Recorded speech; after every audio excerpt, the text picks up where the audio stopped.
قرآن مجید میں اللہ نے بیان کیا جو میدان جنگ میں منہ موڑے گا نا تو اس پر اللہ کا غضب آئے گا. یہ قرآن کی آیت ہے سورہ انفال کی. وَمَن يُوَلِّهِمْ يَوْمَئِذٍ دُبُرَهُ إِلَّا مُتَحَرِّفًا لِقِتَالٍ أَوْ مُتَحَيِّزًا إِلَىٰ فِئَةٍ فَقَدْ بَاءَ بِغَضَبٍ مِّنَ اللَّهِ. وہ اللہ کے غضب کو لے کے لوٹے گا. اس آیت کی بیس پر پوری امت کا اتفاق ہے کہ میدان جنگ میں جب آپ اتر گئے تو آپ کو قربانی دینی پڑے گی.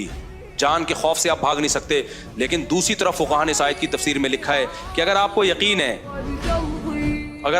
کہ میں بالکل اکیلا ہوں اور میرے قربانی دینے سے صرف میرے مرنے کے علاوہ کچھ بھی حاصل نہیں ہوگا تو پھر بھاگنا جائز ہے بلکہ واجب ہے.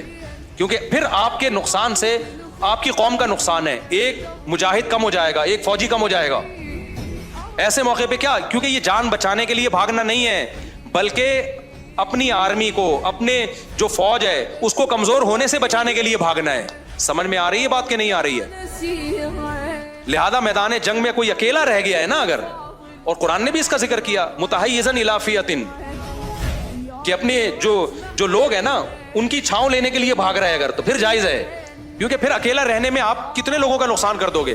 ایک اکیلا آدمی 6 آدمیوں کا مقابلہ تھوڑی کر سکتا ہے, تو وہاں بھاگنا ہی ضروری ہے. وہاں کوئی کہے میں اپنی قوم کے لیے قربانی دوں گا تو کوئی عقل مند کہے گا یہ اس قربانی کا تیری قوم کو کوئی فائدہ نہیں ہوگا بلکہ قوم کا تجھ پہ جو خرچ ہوا ہے نا تیری شہادت سے وہ سارا خرچہ ضائع ہو جائے گا. قوم بھی یہ چاہے گی بھائی تو بھاگ کے آ جا. تو ایک آدمی 6 سے تھوڑی مقابلہ کرے گا. تو مقابلے میں 2 سے کر سکتا ہے, 3 سے کر سکتا ہے, بہت 4 سے کرے گا. 6 ہو گئے تو اس کا مطلب ان کا کچھ نہیں بگڑے گا, یہ کیا ہو جائے گا, شہید. اور قرآن نے بھی اس کا تذکرہ کیا ہے کہ دشمن تم سے دگنا ہو تو تم نے لڑنا ہے, اگر دگنے سے بھی زیادہ ہے تو سورہ انفال میں اللہ کہتے ہیں پھر جہاد نہیں ہے. ہاں دفاعی میں تو الگ بات ہے, دفاعی میں تو ہر قیمت پہ لڑنا ہے کیونکہ وہ تو آپ کو مار رہا ہے نا. اقدامی جہاد میں اللہ نے کیا کہا, سورہ انفال کی آپ آیتیں پڑھ لیں کہ یکم منکم الف یغلبوا الفین, 1000 کو 2000 پہ غالب کروں گا. اگر 1000 ہو اور وہاں سے 2000 ایک ہے, پھر اللہ کہتا ہے پھر نہیں لڑنا. پھر کیونکہ اللہ نے دنیا کو اسباب کے ساتھ جوڑا ہے تو اسباب کے ساتھ دنیا جڑی ہوئی ہے. تو آپ کہہ سکتے جب اسباب کے ساتھ جڑی ہوئی ہے تو 1000 بھی 2000 کا مقابلہ نہیں کر سکتے.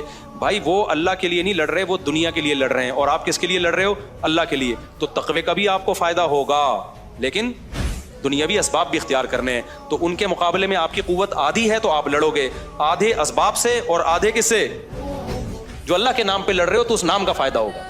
تو خالی اللہ کا نام بھی نہیں ہے کہ ایک آدمی تلوار لے کے چلا گیا 100 سے لڑنے کے لیے کہ میں اللہ کے نام پہ لڑ رہا ہوں, ٹھیک ہے نا, ایسا بھی نہیں ہے.